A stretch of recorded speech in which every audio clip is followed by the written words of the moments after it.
We are people, and we love to get connected. We connect as families because of birth. We connect as friends because we click. And we connect as communities because we care. Seventh-day Adventists are people who connect in communities called congregations, which in turn connect to form conferences, who connect together to form unions, divisions, and the General Conference. Why do we connect? It starts with a connection to the Creator, who invites us on a spiritual journey. When we journey together, we can help each other along the way. This journey is a journey of a lifetime, and as we learn and grow, life becomes filled with meaning and purpose. Our greatest joy is in helping others along the way. Wherever you are on your journey, we believe that we have something to offer that can make your life more whole. So the next time you see a Seventh-day Adventist, remember, you're not looking at someone who stands alone. They are connected to a world church that has 18 million members, gathered in 13 divisions, comprised of 122 unions, formed by 600 conferences, serving in 140,000 congregations in 208 countries, who worship in 924 languages, and they all want to connect with you.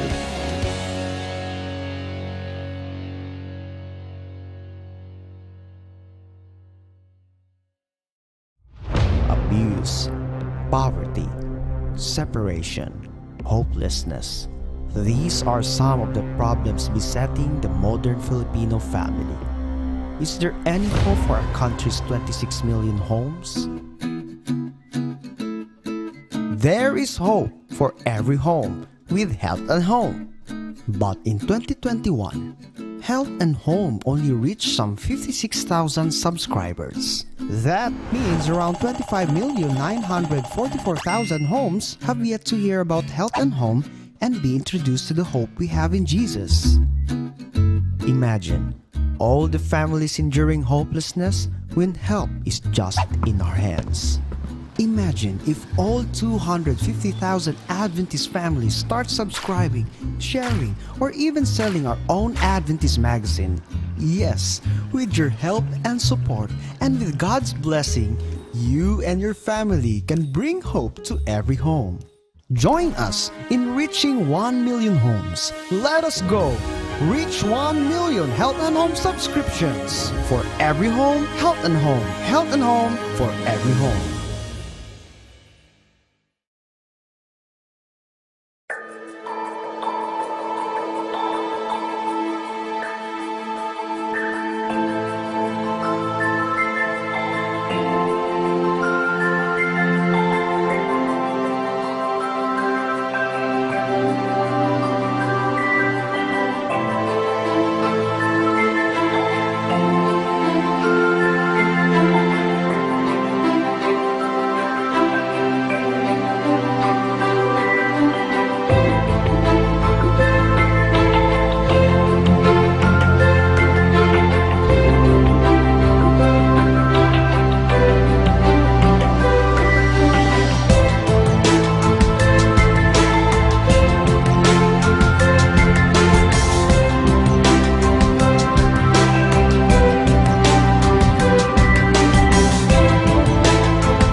Di kalibutan nilinig ang atong puloy-anan,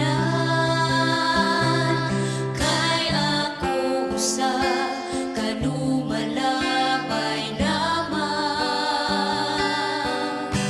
Ang atong puloy-anan tuwa sa langit, sa atong Diyos giandam. Isuunod sa imong gikabilihan, dinhi sa yuta nga pulos kasalanan. Puno sa kagubot ug kapakyasan, igsuon nilini ang atong puloy-anan.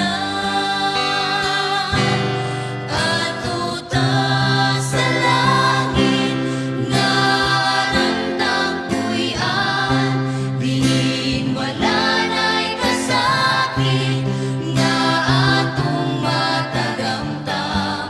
Dito ta ninyo mag-uban, kauban ni Jesus sa langit nga puloy-anan. Ikaw na higugma dinhi sa kalibutan, kay ang imong bahanding daghan pa sa uban.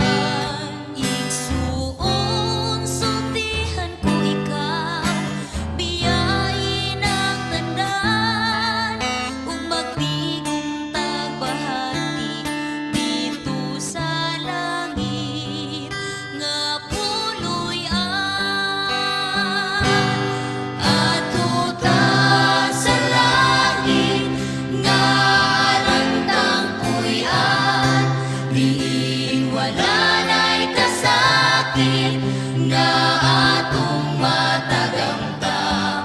Dito ta ninyo mag-uban, kauban ni Jesus sa langit nga puloy-anan. Ato ta sa langit nga nandang puy-an, diin wala na'y kasakit nga atong matagamtam. Dito ta ninyo mag-uban, kauban ni Jesus sa langit nga puloy-anan. Dito ta ninyo mag-uban, kauban ni Jesus sa langit nga puloy-anan. Kauban ni Jesus sa langit nga puloy-anan.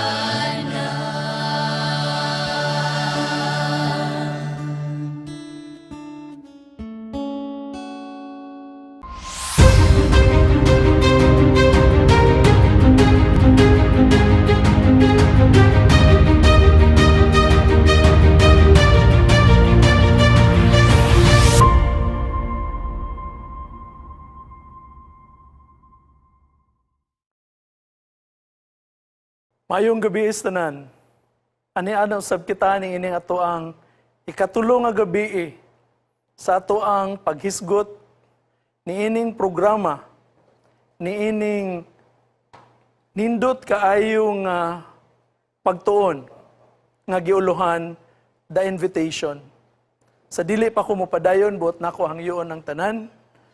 Uban ni ko ninyo magahimo kita ni ining pagampo. Tangit noon silimbaho na mo nga Dios, ani una usab kami ni ining kagabhion sa amo ang pagpadayon sa pagtuki ni ining mga bililhon nga pulong, among gihangyo amahan ang imong balaang presensya, makiguban ka namo, ihatag ka nako ang imong mga pulong, panalangin ang akong huna-huna, labaw sa tanan, ikaw magagahom sa ako ang mga ipamulong, amahan. Wala gayud ako'y mahimo kung wala ikaw.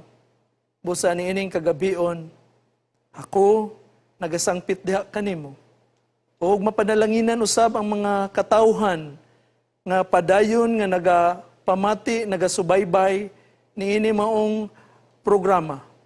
Ihatag kanila ang salabutan, ihatag kanila ang kasing-kasing usab nga andam o magadawat niining mga pulong, niining nga mga leksyon.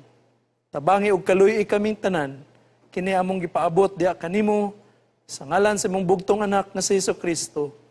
Amen. Maayong gabi tanan. Nalipay ko nga padayon ta nga naga subaybay niining maong atoang pagtulunan.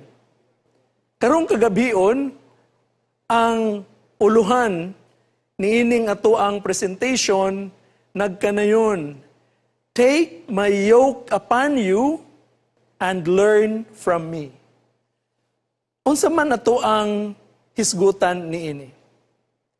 Kini nga mga pulong makita nato sa unang nga parte sa verse 29 nga nag-ingon, take my yoke upon you and learn from me. Kung tanawon nato ni nga pulong, mga kaigsuonan, makita nato nga sa unang bahin, sa verse 28, ang first imperative, no, nga giingon, come. Unya, nasundan dayon kini, sa verse 29, nga nagkanayon, take my yoke upon you and learn from me. So, after the word come, as an imperative in verse 28, sa verse 29, duha ang atoang makita nga mga imperatives. Kini nag-ingon, take and learn. Kini mabasa nato sa atoang Sabbath School lesson in July 26, 2021. Apan, matanawan nato dinhi. Dinhi si Ginoong Hesus nagsulti ngadto sa iyahang tigpaminaw nga magadawat, take my yoke, ang yugo, and learn from me. No? To take and to learn. So, we are to take His yoke and to learn from Jesus. Maunay naa niini nga mga pulong. So, why does Jesus command us to take His yoke right after He has invited us to give Him our burdens and find true rest? Tanaw nato. Sa versikulo 28, nag-ingon si Ginoong Hesus, come to me all of you who are weary and burdened, and I will give you rest. Apan sa musunod nga bersikulo,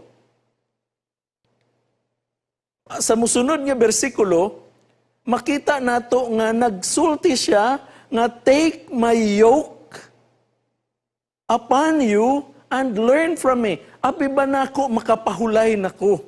Kumuduol ko ni Ginoong Hesus, abi ba nako human na ang kakapoy, abi nako human na ang pagpangabudlay, kay ako magaduol ug magabutang diha sa atubangan ni Ginoong Hesus sa tanan nakong mga kalaay, sa tanan nakong mga kabalaka. Pangano man nga si Ginoong Hesus nag-imbitar noan kanato nga mo sangon ni anang iyang yugo o magakat-on kaniya. Why does Jesus command us to take His yoke right after He has invited us to give Him our burdens and to find true rest? And when we do that, we'll find true rest. No? Muna ang konteksto ni ining ato ang gisgutanan. Tanaw nato mga kaigsuonan.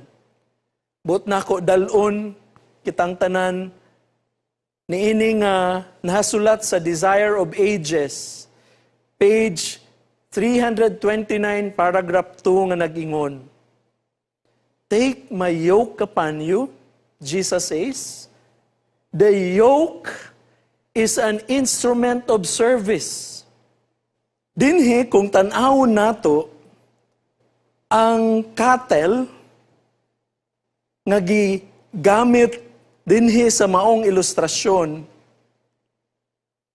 gipakita nga galamiton sa pagbuhat, galamiton sa serbisyo. Cattle are yoked for labor, and the yoke is essential that they may labor effectually, epektibo nga magahimo sa serbisyo, sa pagpangalagad nga diin sila gidisenyo. So by this illustration, si Ginoong Hesus teaches us, no? By this illustration, Christ teaches us that we are called to service as long as life shall last. Using cattle as object lesson, my dear brothers and sisters, mga higala. Gipasantop nga ang atuang kinabuhi magapadayon sa pagkinabuhi hangtod, no? Naapa ang gininhawa diha kanato. We are to take upon us His yoke. We are to take, no? Atong pasanon ang iyang yugo aron kita mamahimong, that we may be co-workers. Aron kita mahimong mga masig ka magbubuhat. Uban ni Ginoong Hesus. So, tanaw na to ang ilustrasyon. And this is perfectly presented through this message, through this text. Nga ikaw ako igsuon, higala, kitang tanan, giimbitahan ni Ginoong Hesus sa pagsangon sa iyahang yugo, no? Pagbutang diha sa yugo ni Ginoong Hesus, diha sa ato ang kinabuhi, aron kita makakat-on, makasunod kung unsa man ang agi, kung unsa man ang lihok, no? Kanang magdaro. Wa man jud ko ka experience ni ana, pero nakakita ko kana ganing naitudling, nailinya, maunay agian, abot sa tumoy mo balik na pod, moray subay-subay. So ato ang pagkinabuhing Kristohanon nga makigyugo kita kay isangon nato ang yugo ni Ginoong Hesus diha kanato, kita magauban kaniya. Kita magapadayon sa kung unsa man ang panaw, unsa katulid ing ana pod ang ato ang pagkinabuhi. Mga kaigsuonan, atong Lunes nagisgot kita nga muduol kita kang Ginoong Hesus aron sa pagsurrender sa ato ang kaugalingon. Ang pagsurrender nato sa ato ang kaugalingon mao ay ang pagkat-on sa yugo, pagpasan sa yugo ni Ginoong Hesus aron kita makakat-on para sa sige natog kuyog-kuyog ni Ginoong Hesus ang ato ang kinabuhi na himong susama kaniya. Nindot kaayo kung ato akining pamalandungon. Sa padayon nag-ingon, the yoke that binds to service is the law of God. Uy, ang yugo di ay nga ato ang pasanon nga nagbugkos kanato, mao kini ang yugo sa pag-alagad nga mao ang balaod sa Dios. The yoke that binds to service is the law of God. Ang ato ada ang katunan sa matag adlaw. Every day sa ato ang pagkinabuhi, mao ang kabalauran sa Dios. Nag-ingon ang pen of inspiration, the great law of love revealed in Eden, proclaimed upon Sinai. So ang maong balaod, nga giproklamar diha sa tanaman sa Eden, nga gipadayag diha sa tanaman sa Eden, o giproklamar diha sa bukid sa Sinai. And in the new covenant, nga gimantala sa Sinai, o diha sa bagong tugon nga nahisulat sa kasing-kasing in the new covenant. In the New Testament, mga kaigsuunan, nahisulat diha sa ato ang kasing-kasing. Is that which binds the human worker to the will of God. Mao kani ang nagbugkos sa taong or sa tawhanong magbubuhat ngadto sa kabubuton sa Dios. If we were left, nindot kayo ni nga pulong, but na ko ni-emphasize, if we were left to follow our own inclinations, kung kita pasagdan nga musunod sa ato ang kaugalingong mga hilig, to just go where our will would be, no? Or would lead us, sa pag-adto sa diin ang atong paggusto mo dala kanato. Sa giingon, we should fall into Satan's ranks. Kita mga hulog ngadto sa hanay ni Satanas ug mahimong and become possessors of his attributes. Og kita mamahimong tag-iya or makaangkon sa iya usab nga mga hiyas. Kaigsuunan, higala, nining kagabion, but nako imuhang timan-an pag-ayo.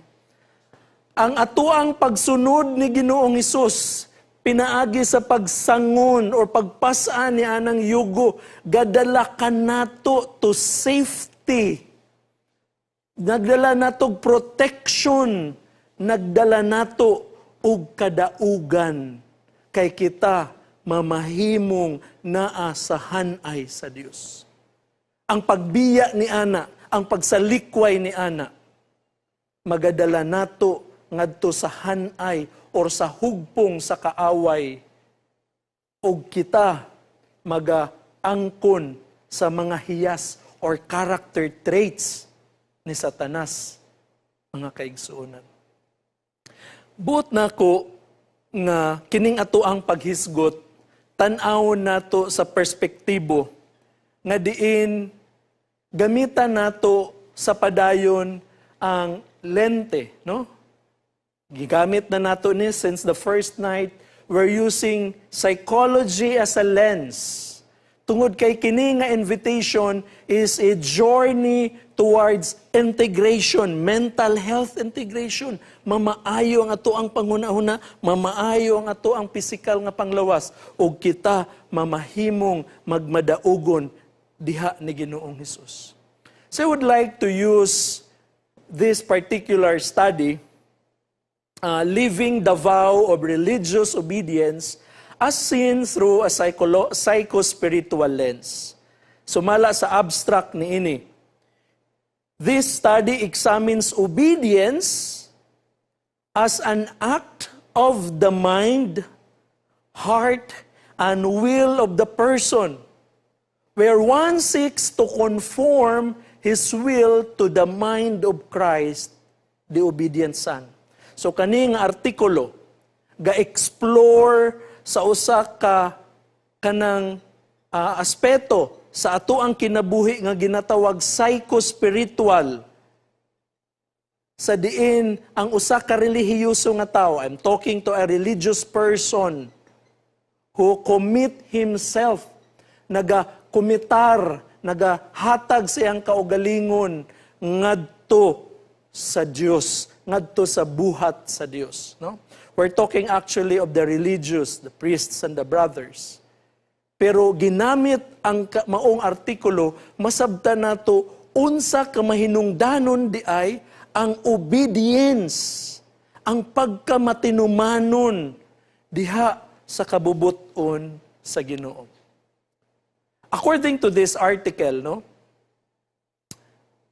si Sebastian Babu, nag-ingon siya, ang vow of obedience is an act of the mind, of the heart, and the will of the person.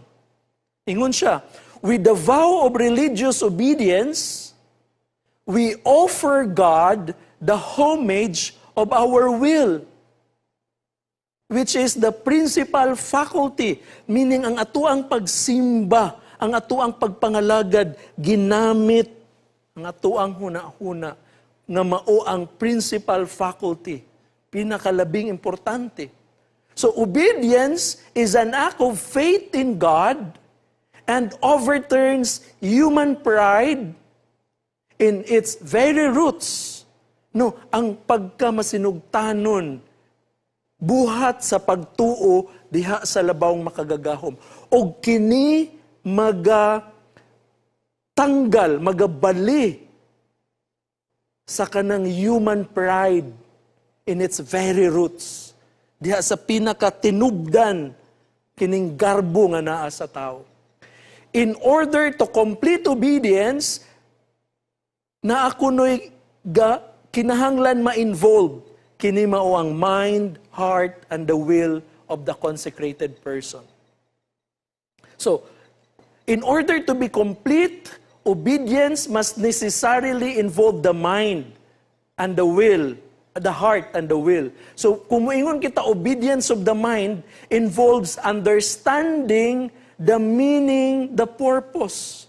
So, igsuon, ang ato ade ang pagkamasinugtanon, ang ato ang pagtuman sa kabubuton sa Ginoo, kinahanglan tungod kay ato kining nasabtan. It has meaning and purpose in our lives. So kung kita naga-Bible study, kung kita nagahimo sa pagpasabot ug pagtuon, nganong kita dapat magmasinugtanon or magmatinumanon sa Ginoo, ato aday ipasantop sa ato ang mga gitinunan nga unsa ang meaning, unsa ang purpose nganong magpadayon or magpabilin kita diha sa pagtuman or sa pagkamasinugtanon.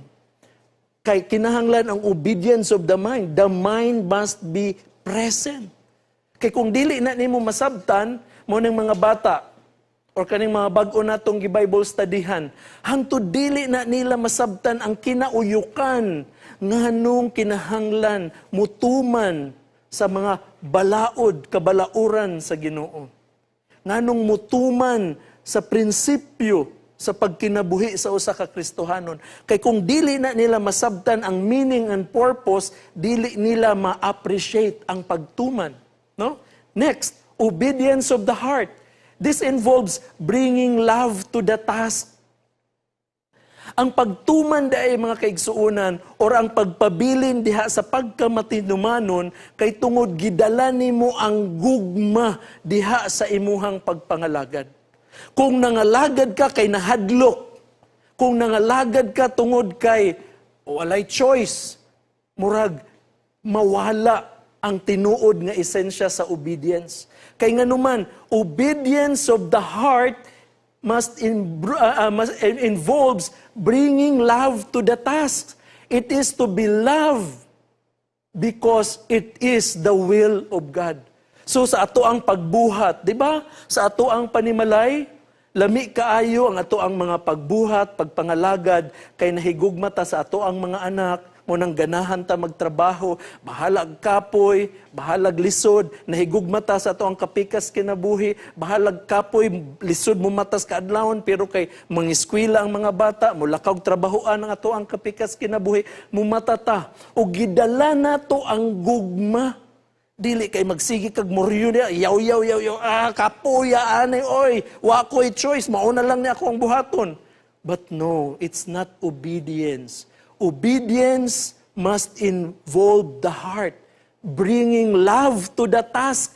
So, kining ato ang pagkinabuhing Kristohanon, malipayon ta nga nangalagad, malipayon ta nga nagsangyaw sa mensahe, malipayon ta nga nagkinabuhi, tungod kay gidala nato ang gugma diha sa ato ang pagtuman.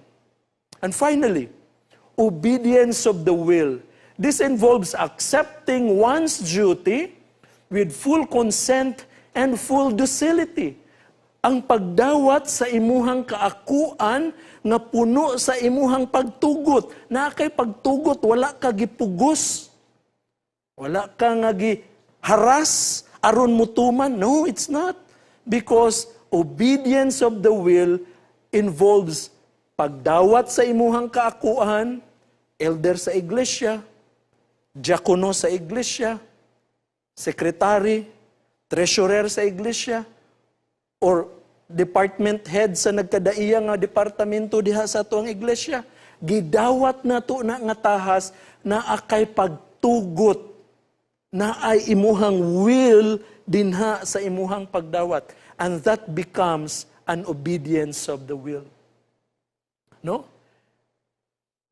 Muna giingon nga, applying all of one's physical and spiritual talents to each assigned task and praying for a successful results.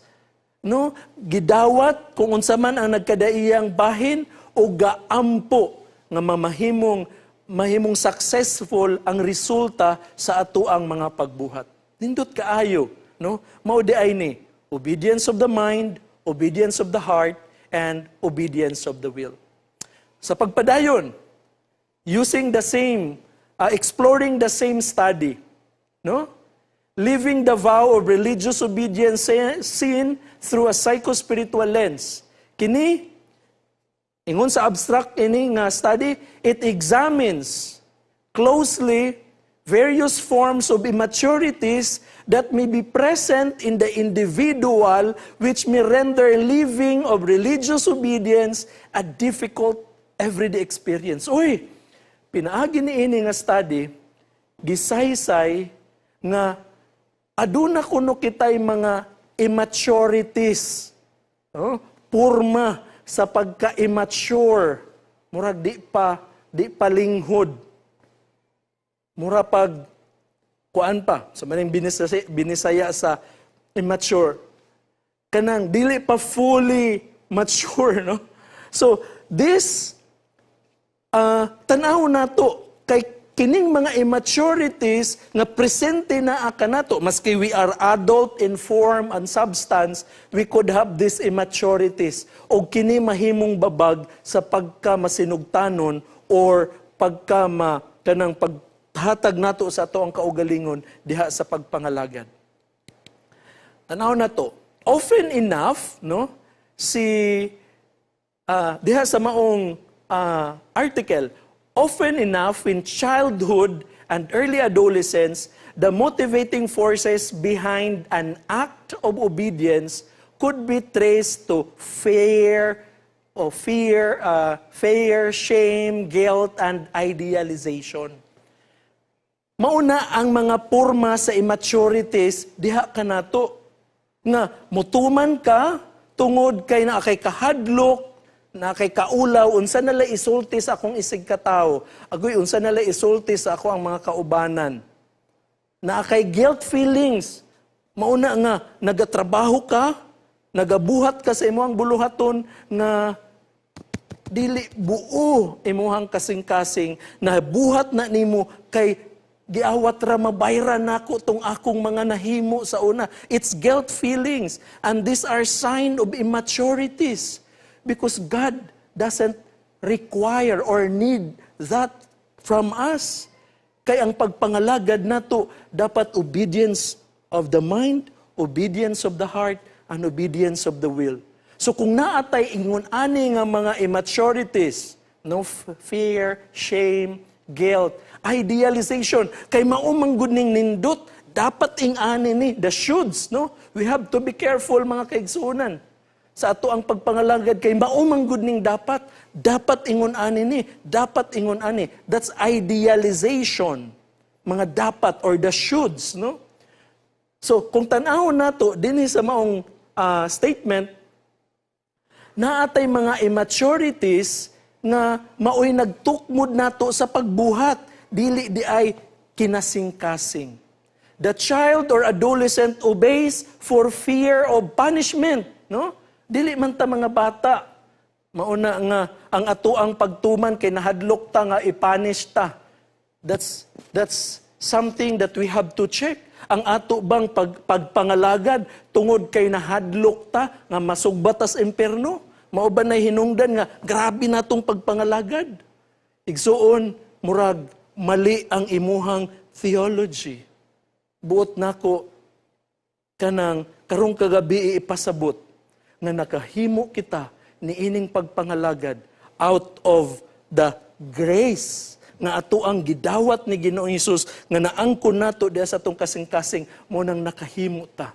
So kanang fear of punishment or to please or to obtain favors or to avoid feelings of guilt or shame or even because he idealizes or admires the one who commands obedience. So tan-awon nato ni, asa ba gagikan ang atoang pagpangalagad? Is it because of the grace that we receive and that we have it in our heart? Or because of these immaturities nga naa diha nato? Next, nabuot na akong hatagan o pagtagad. Many people tend to think of obedience in terms of fantasies of control. Daghan ko nung mga tao nga gahuna-huna nga ang pagtuman, it's because of kanang fantasy of control or by force, having force by an external authority and restrictions on personal freedom and autonomy. Kana ganing wa ko'y choice. Mao na, kitang mga bana or kamong mga asawa. Unsahay ang ato abang pagtrabaho diha sa ato ang panimalay, it is because wa ko'y choice or it is because malipayon ko nga mangandam tungod kay gusto nako mapreparar ang ako ang mga kabataan, ang ako ang panimalay sa pag-abot sa Ginoo. Wa ko'y choice. Well, I do understand nganong naay ingon ana nga mga kahimtang. Nining kagabion, ako nagaampo nga ang mga kaminyoon nga nahimutang sa maong kahimtang aduna untay kabaguhan. Aduna untay maayo nga mga panag-ingnan nga makatabang kaninyo nga maka-insakto diha sa pagkinabuhi. What actually makes obedience a truly freeing force from the psychological point of view is the element of trust that exists. Ang obedience nga tinud-anay tungod kay aduna kay pagsalig kaniya nga imuhang gisundan or kaniya nga imuhang gituman. Si Ginoong Hesus nag-ingon, "Take my yoke upon you and learn from me." That's an invitation. And when we come to Jesus, we come to Him wholeheartedly. Mind, heart, and our will. Because we trust Jesus. Naa ang elemento sa trust. And that when you trust the Lord, you will become free. Asa ka? Anang mahimo kang magmasinugtanon, tungod kay imuhang pagsalig na plastar na pahimutang, og ni ana, ikaw na himong gawas nun. You will become free. No? This element of trust that exists between the one who obeys and the one who demands obedience. Na akitay pagsalig, pagtuo kaniya nga nagapangayo sa atoang pagpangalagad. One more thing. Living the vow of religious obedience.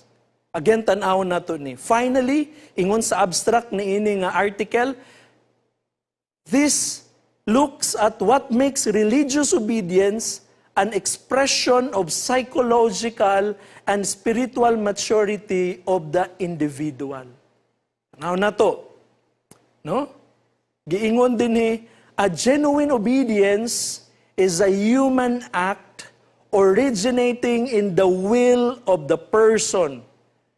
Ang tinud-anay nga pagtuman or obedience is a human act, buhat sa tao nga nagasugod diha sa iyahang will. Mao bitaw importante ang free will nga gihatag sa Ginoo kanato. Kay buot sa Ginoo nga kita mga lagad, kita mahigugma kaniya out of our free will, dili ta mga parehas og robot or kanang mga di baterya nga mga dulaan nga kung unsa imuhang i-command, maurag yun ihang buhaton. No. God is not pleased or will not be pleased with that kind of obedience. God will be pleased because of our kanaganing wholehearted. So it emanates in the will of the person involving the exercise of freedom and judgment. Igala, igsuon, kining pagpangimbitar ni Ginoong Hesus kanato, nagatawag siya kanato nga mutuman, nga musunod kaniya, dili tungod kay napugusta, kundili tungod kay nakita nato nga diha sa ato ang pagpangalagad, nga diha sa ato ang pagtuman, aduna kitay kagawasan, ug nakita nato diha sa ato ang judgment mismo kung unsa kini kamahinungdanon kanato. When we are into that frame of mind, ingon pa din this distinguishes it from a mere compliance. Maunay magpaila or magpalahi gikan sa kanang mere compliance, napugsan lang, and passive submission, way mahimo, sunod-sunod na lang. The act of obedience of a religious person is an active choice, meaning it's a decision that you make every day. Active choice, no? Muna'y ginaingon, intentional. Intentional ka sa imuhang mga buluhaton tungod kay mauna ang imuhang pagsubay sa kabubuton sa Ginoo. Dili kay nasulagmaan lang. No, it's not. It is an active choice and it involves the exercise of free will, charity, and faith. Mga kaigsuunan, mga kahigalaan. It is an active choice which involves the exercise of our free will, our charity, and our faith, ang atoang pagtuo. Sa dugang pa, religious obedience finds its primary inspiration and its ultimate finality in the participation in the mystery of the filial obedience of Jesus to His Father. Kanidi ay nga pagbuhat, mga kaigsuunan.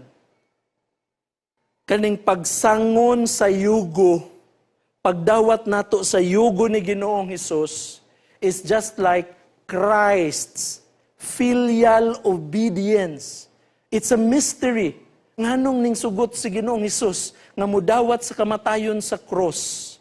It's a mystery of the filial obedience of Jesus to His Father. Mga kaigsuunan.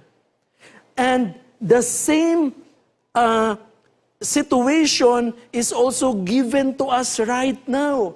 Because we have to prepare ourselves. Kay tungod kita magaandam sa ato ang kaugalingon, sa pagbalik ni Ginoong Hesus, kita usab magakaton, pasan sa yugo ni Ginoong Hesus, aron kita maandam nga makigatubang sa Dios Amahan. So Christ's obedience to the Father is now given to us so that we can be obedient to the Father, our God, mga kaigsuunan. Desire of Ages, paragraph 329, page 3, nag-ingon. Therefore, God confines us to His will. No? Busa ang Dios nagpugong kanato sa iyang kabubuton, which is high and noble and elevating. Maunay mahitabo kanato. Kung kita naadiha sa pagpangalagad, kung kita naa diha sa buhat sa Ginoo, we are on a higher ground. He desires that we shall patiently and wisely take up the duties of service. Grabe. Patiently and wisely take up the duties of service. So, be cautious as a snake and be gentle as a dove. Naa ka nato na kanang patient and yet wise to take up the duty of service. The yoke of service, Christ Himself has borne in humanity, He said, no? Kini mabasa sa John 6, verse 38, sa Salmo 40, versikulo 8 nga nag-ingon, I delight to do Thy will, O my God. Yeah, Thy law is within my heart. Tungod kayang imong balaod, kabalauran, naa sa akong kasing-kasing. And that is like, I delight to do your will. The law is within my heart. Sa dugang pa, John 6:38, I came down from heaven, not to do mine own will, but the will of Him that sent me. Muna giingon ni Ginoong Hesus. Love for God, zeal for His glory, and love for fallen humanity, mao'y hinungdan, brought Jesus to earth to suffer and to die. Mauni ang hinungdan nga si Ginoong Hesus nagtuman sa kabubuton sa Amahan. This was the controlling power of His life. This principle He bids us to adopt. Susama nga prinsipyo usab ang buot ni Ginoong Hesus nga ato ang dawaton, nga ato ang maangkon samtang kita gaandam sa adlaw nga siya mobalik aron kita pagadadon diha sa mahimayaong dapit. Sa pagtapos, magahimo kita niining pag-ampo. Niining kagabion, atong gipasalamatan si Ginoong Hesus nga padayon nga nagaagni ka nato, nagaimbita ka nato, nga nagaingon, take my yoke upon you and learn from me. Kini di ay tungod, alang ug alang sa ato ang kaayuhan. Silimbahon, langit no namo nga Dios, salamat sa imong bugtong anak nga si Ginoong Hesus. Salamat sa iyahang pagpangimbita, pag-agni sa matag usa kanamo nga magaduol ngadto kaniya sa pagpasan sa iyahang yugo diha sa among adlaw-adlaw nga kinabuhi aron ang amuang kinabuhi matulid, maplastar. Labaw sa tanan, makakaton kami sa iyahang kinaiya aron ang among mga kaugalingon maandam og mahimong sakto alang ni anang gingharian nga iyang gitagana alang kanang.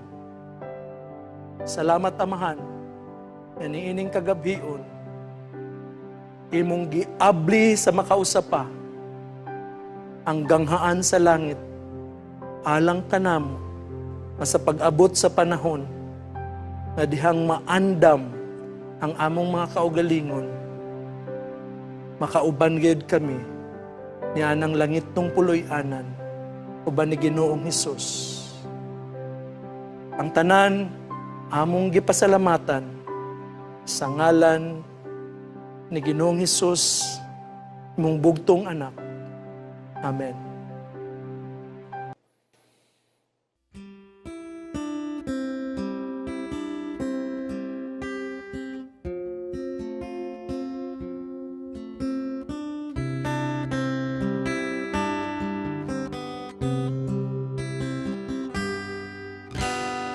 Di kalibutan dinini ang atong puloy-anan, kay ako usa kanumalabay lamang ang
wala na'y kasakit nga atong matagamtam.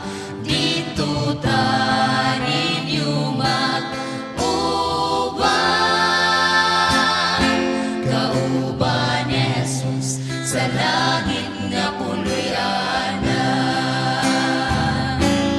Ato ta sa langit nga rantang puyan, diin wala na'y kasakit nga atong matagamtam. Dito ta ninyo mag-uban, kauban ni Jesus sa langit nga puloy-anan. Dito ta ninyo mag-uban, kauban ni Jesus sa langit nga puloy-anan. Kauban ni Jesus sa langit nga puloy-anan.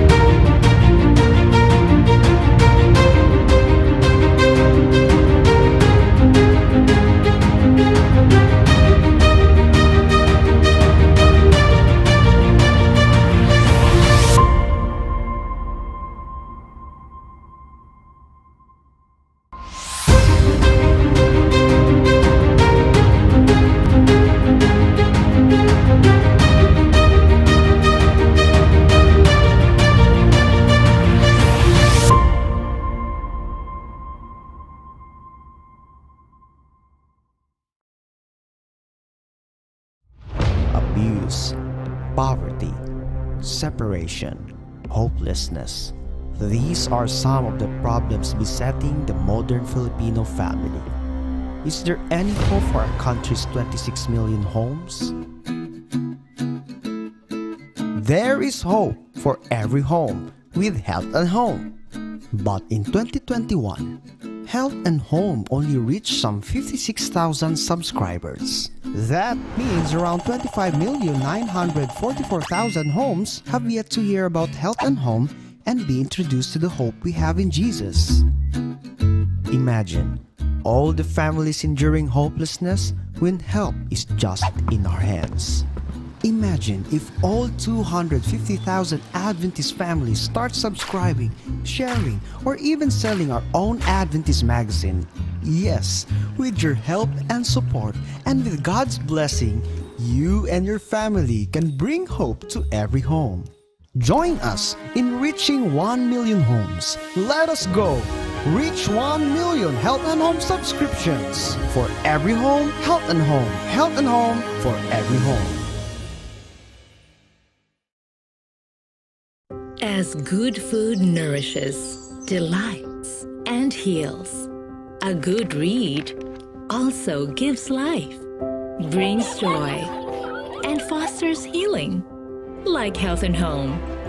Healthy and healing reading for the whole family. Health and Home for every home. For every home, Health and Home.